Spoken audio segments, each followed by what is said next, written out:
Hello class 12th student.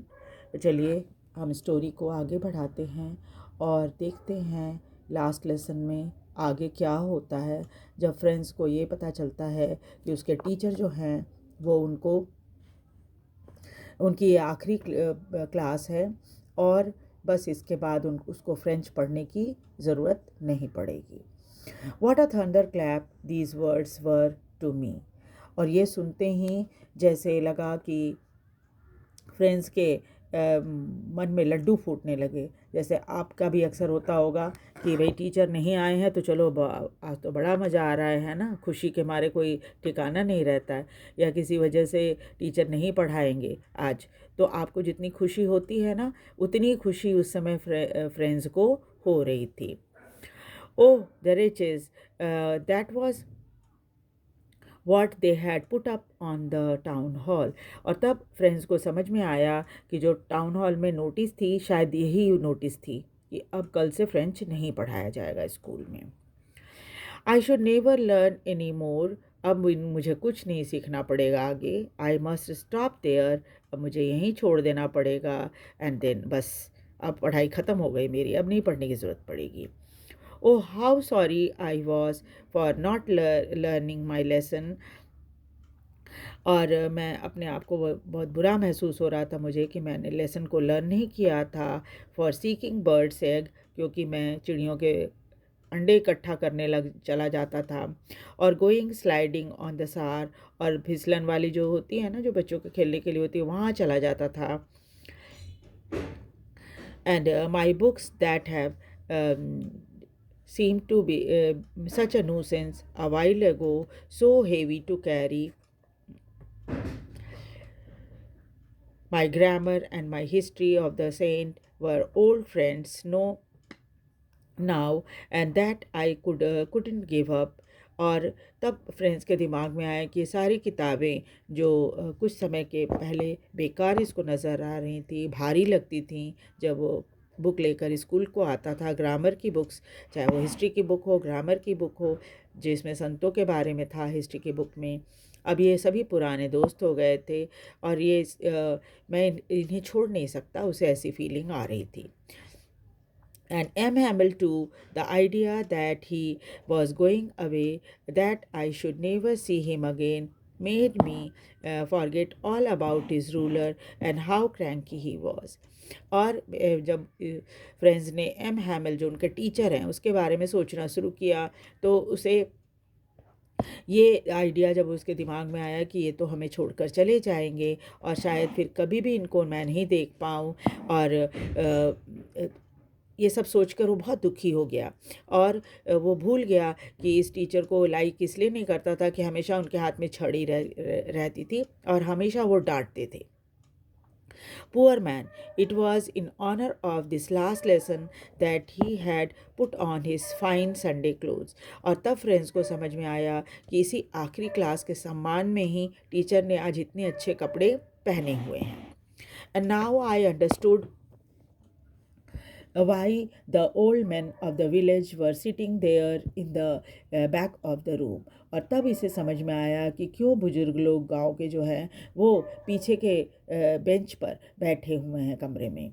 It was because they were sorry too, इसलिए कि वो भी उन्हें भी अफसोस था कि जा रहे हैं mister M Hamel. That they had not gone to school more, अब वो स्कूल नहीं जा पाएंगे, वो स्कूल नहीं गए कभी।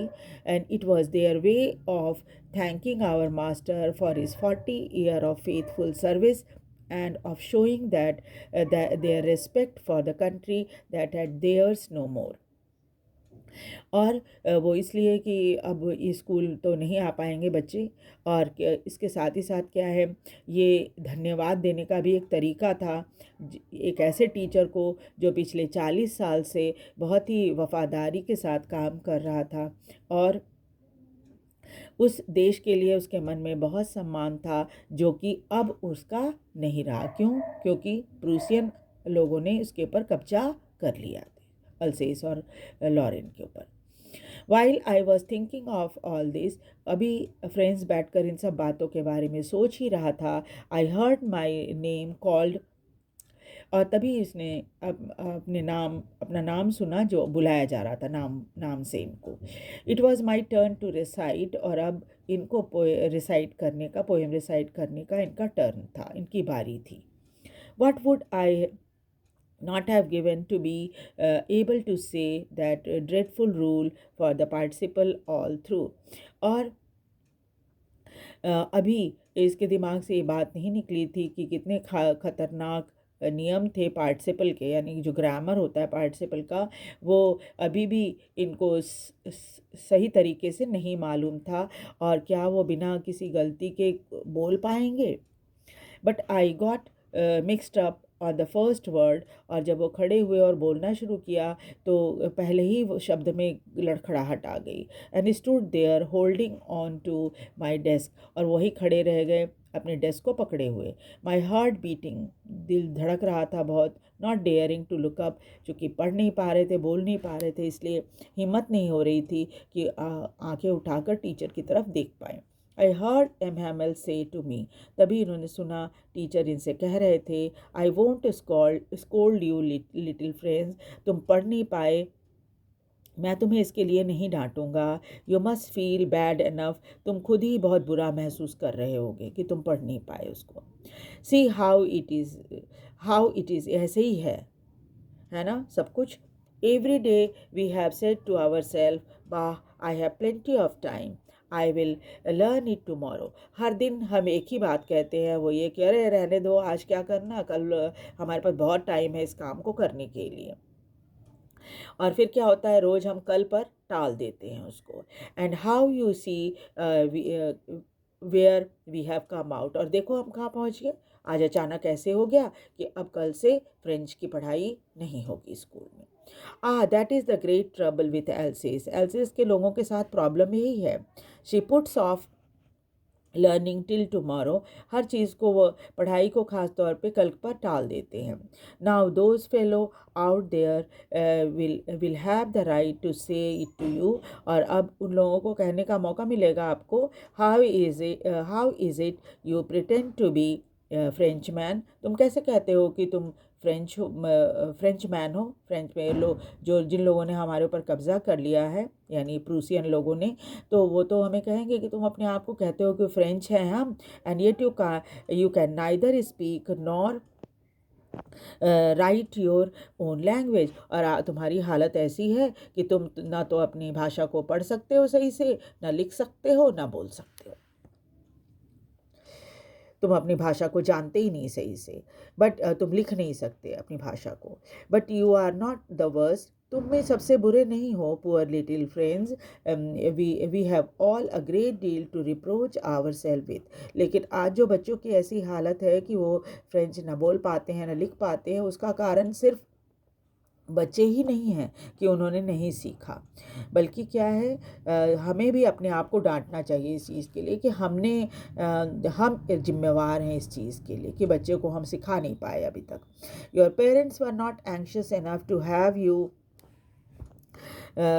लर्न, कभी तुम्हारे पेरेंट्स जोर नहीं डालते तुम्हारे ऊपर कि तुम सीखो।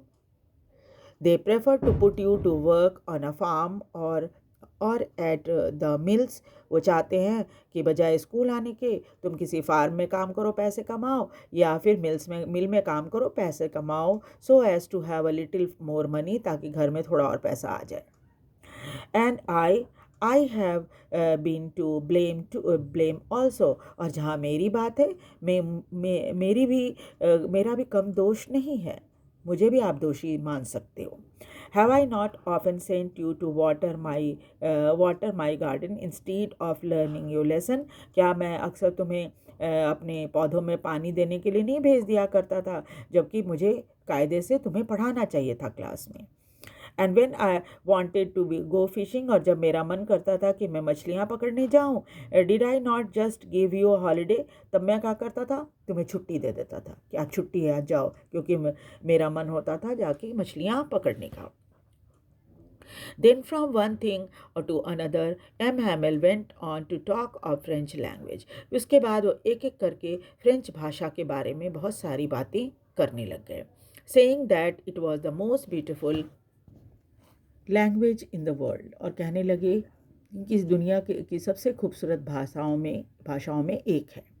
द क्लियरेस्ट सबसे साफ भाषा है, मोस्ट लॉजिकल बहुत ही लॉजिकल तर्कसंगत है, and that we must guard it among us और हमें इसकी सुरक्षा करनी चाहिए। एंड नेवर फॉरगेट इट और हमें कभी नहीं भूलना चाहिए। Because when a people are enslaved जब लोगों को गुलाम बना लिया जाता है, as long as they hold fast to their language जब तक वो अपनी भाषा को नहीं छोड़ते, it is as if they had the key to their prison. तो क्या होता है, इसका मतलब ये है कि जेल की जो चाबी है वो आपके हाथ में। आप हिस्ट्री पढ़ोगे ना तो हिस्ट्री में देखोगे कि सब जगह अपनी भाषा को बहुत महत्व दिया गया और कई जगह पर लोग अपनी भाषा के माध्यम से ही अपनी स्वतंत्रता की लड़ाई उन्होंने लड़ी है। तो इस ये बात एम हैमिल बच्चों को सिखा रहे हैं कि अपनी भाषा को तुम कभी मत छोड़ना, क्योंकि वो क्या है, वो तुम्हारे जेल की चाबी है। अभी तो तुम गुलाम हो गए हो, लेकिन तुम्हारी आज़ादी की चाबी जो है ना, यही है, भाषा ही है तुम्हारी। Then he open grammar and read us our lesson. फिर उन्होंने ग्रामर की बुक खोली, एक लेसन पढ़ा। I was amaze to see how well I understood it. पहली बार फ्रेंड्स को ऐसा लगा कि टीचर ने जो कुछ भी पढ़ाया उसे बहुत अच्छे से समझ में आ गया। All he said seemed so easy. आज तो सर जब पढ़ा रहे थे तो सब कुछ बड़ा आसान लग रहा था, क्योंकि सब समझ में आ रहा था। I think to that I had never listen so carefully and that he had never explained everything with so much patience. और दो चीज़ें मुझे लग रही थी, मैं सोच रहा था, मुझे लगा कि शायद मैंने कभी ध्यान से पढ़ाई नहीं की और शायद टीचर ने भी इतने पेशेंस के साथ, इतने धैर्य के साथ उन्होंने हमें नहीं पढ़ाया था। आज पढ़ा रहे थे तो सब समझ में आ रहा था। It seemed almost as if the poor man wanted to give us all he knew before going away. ऐसा लग रहा था जैसे जाने से पहले जितना ज्ञान है, जो कुछ भी है उनके पास, सब वो हमें दे देना चाहते थे। And to put it all into our heads at one stroke, और एक ही बार में हमारे दिमाग में सारी बातें डाल देना चाह रहे थे।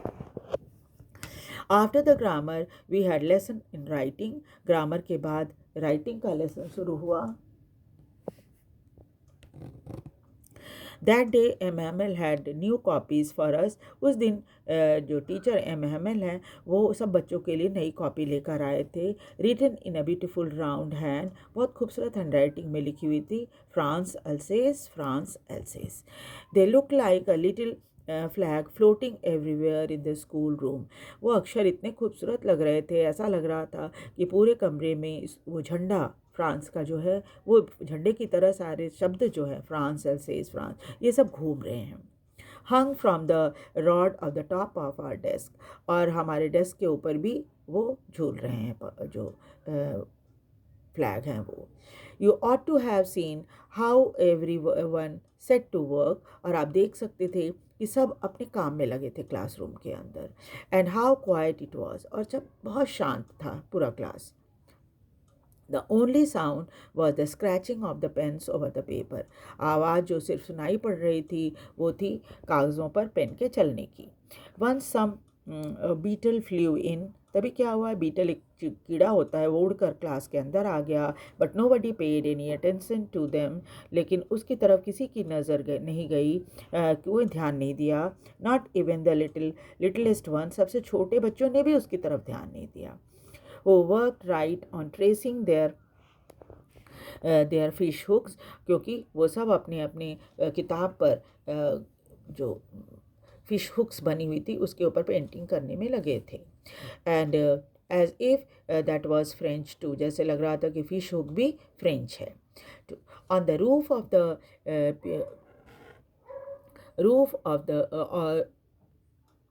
Roof the pigeon cooed very low, तभी क्या हुआ, छत से पीजन के कू करने की आवाज़ आई। And I thought to my self, मैं मन ही मन सोचने लगा, will they make them sing in German even the pigeon. तो उनको लगा कि हमारे ऊपर तो कब्ज़ा जमा लिया है प्रूसियन लोगों ने, और अब ये जर्मन भाषा यहाँ पढ़ाएंगे, तो क्या जो पीजन्स हैं, जो कबूतर हैं, उनको भी ये जर्मन भाषा सिखा देंगे बोलने के लिए। Whenever I looked up from my writing, I saw M. Hamill sitting motionless in his chair, gazing first at one thing, then the another. जब भी मेरी नज़र उठती टीचर की तरफ मैं देखता, जब मैं लिख रहा होता था उस टाइम सिर उठाकर देखता एम हैमिल की तरफ, तो देखता कि वो बिल्कुल ही हिले डुले बिना हिले डुले अपनी चेयर पर बैठे हैं और हर एक चीज़ को घूर घूर कर देख रहे हैं, as if he wanted to fix in his mind just how everything looked in the little school room. ऐसा लग रहा था जैसे वो अपने दिमाग में इस छोटे से कमरे में जो कुछ भी है उसको अपने दिमाग में बैठा लेना चाहते हैं. Fancy, for 40 years he had been there in the same place with his garden outside window. ताज्जुब देखिए, बात यह है 40 साल से यहीं थे, इसी इसी स्कूल में पढ़ा रहे थे और इनका गार्डन जो था वो अभी खिड़की से बाहर साफ दिखाई दे रहा था. हिज क्लास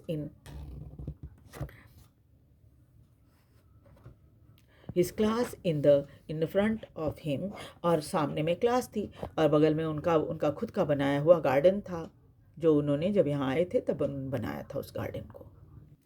और सब कुछ वैसा का वैसा ही था, कुछ भी नहीं बदला था, लेकिन आज बड़े ध्यान से वो सारी चीज़ों को देख रहे थे. Only the desk and benches have been worn smooth. सिर्फ क्या हुआ था, डेस्क और बेंचेस जो थे वो थोड़े घिस गए थे. The walnut tree in the garden were taller and the hop vine that he had planted himself twined about the window to the roof. और वॉलनट ट्री जो था गार्डन में वो पहले से थोड़ा लंबा हो गया था और हॉप वाइन जो इन्होंने खुद लगाया था गार्डन में वो भी अब ऊंचा मतलब खिड़की से होते हुए छत तक पहुंच गया था. How it must have broken his heart. ये सब कैसे सोचकर उनका दिल टूट रहा होगा. To leave it all, poor man, बेचारे इनके लिए तो कितना दुखी होने की बात थी कि अब सब कुछ छोड़कर इनको यहाँ से जाना पड़ेगा. To hear his sister moving about in the room above packing their trunks. और वो सुन रहे थे उनकी बहन जो थी ऊपर वाले कमरे में ट्रंक में सारा सामान पैक कर रही थी और उसकी आवाज़ सुनाई पड़ रही थी. ऊपर में जब आप छत के ऊपर कुछ करते हो तो आपके कमरे तक आवाज़ आती है, तो आवाज़ सुनाई पड़ रही थी. For they must leave the country next day. शायद वो नेक्स्ट डे ही गांव को छोड़कर जाने वाले थे. But he had the courage to hear every lesson to the very last. और उनमें अभी भी इतनी हिम्मत थी कि वो हर लेसन को ध्यान से सुनना चाह रहे थे. आफ्टर द राइटिंग, लिखने के बाद, we had a lesson in history and then the babies chanted बाबा बीबी बोबू. उसके बाद उन्होंने इतिहास पढ़ाया, उसके बाद बच्चे जो है बाबा बीबी बोबू उन्होंने रिसाइट किया. Down there at the back of the room, old Hauser had put on his spectacle. और पीछे कमरे में जो पीछे बेंचेस पर बैठे हुए थे बूढ़े हाउज़र, उन्होंने अपना चश्मा लगा लिया था. Holding his primer in both hand. और अपनी प्राइमर की किताब जो थी हाथ में पकड़ ली थी. Spelling the letters with them. और उनके साथ साथ वो स्पेलिंग बोल रहे थे यानी बच्चों के साथ. You could see that he was crying. आप देख सकते थे कि वो रो रहे थे. His voice trembled with emotion. और भावनाओं में के कारण उनकी आवाज़ काँप रही थी. And I was so funny to hear him that we all wanted to laugh and cry. और ये सब कुछ बड़ा ही मज़ेदार लग रहा था. इच्छा हो रही थी कि हंसूं भी और रो भी. ऑल ही है well I remember it that last lesson. अब सच तो ये है कि चाहे जैसे भी हो मैं इस लेसन को हमेशा याद रखूँगा. All at once the church clock struck 12. तभी क्या हुआ, अचानक चर्च क्लॉक पे 12 का घंटा बजा. फिर क्या हुआ कि जैसे ही 12 बजा, बेल बजी और प्रेयर शुरू हुआ. At the same moment, the trumpet of the Prussian returning from the drill. उसी समय जो उनकी ट्रम्पेट बजती है आर्मी की, वो बजी और प्रूसियन आर्मी जो थे वो ड्रिल कर रहे थे. Sounded under the window. वो नीचे से खिड़की के पास से गुजरने लगे. Mister M हैमिल stood up. M हैमिल खड़े हो गए. वेरी पेल, चेहरा पीला पड़ गया था. In his chair I never saw him look so tall. जब वो अपनी कुर्सी से खड़े हुए तो वो काफ़ी लंबे लग रहे थे। शायद मुझे पहले कभी ऐसा नहीं लगा था कि वो इतने लंबे हैं। माई फ्रेंड सेड ही, तभी उन्होंने कहा मेरे दोस्तों, आई बस, बट समथिंग चोक्ड हिम। आई से ज़्यादा वो नहीं बोल पाए। जैसे लगा कुछ गले में अटक गया हो और उनका बोलना रुक गया। He could not go on, अब वो बोल नहीं पाए। Then he turned to the blackboard, वो blackboard की तरफ मुड़े, took a piece of chalk and bearing on with all his might, he wrote as large as he could, विवे ला फ्रांस। और उसके बाद वो एक चौक का टुकड़ा उठाया उन्होंने, और जैसे लगा कि कितनी मेहनत लग रही हो, पूरी ताकत के साथ उन्होंने उस चौक के टुकड़े को उठाया था और बड़े बड़े अक्षरों में उन्हें विवे ला फ्रांस लिखा। Then he stopped and leaned his head against the wall. वो रुक गए और उसके बाद उन्होंने अपना जो सिर है वो दीवार से टिका दिया।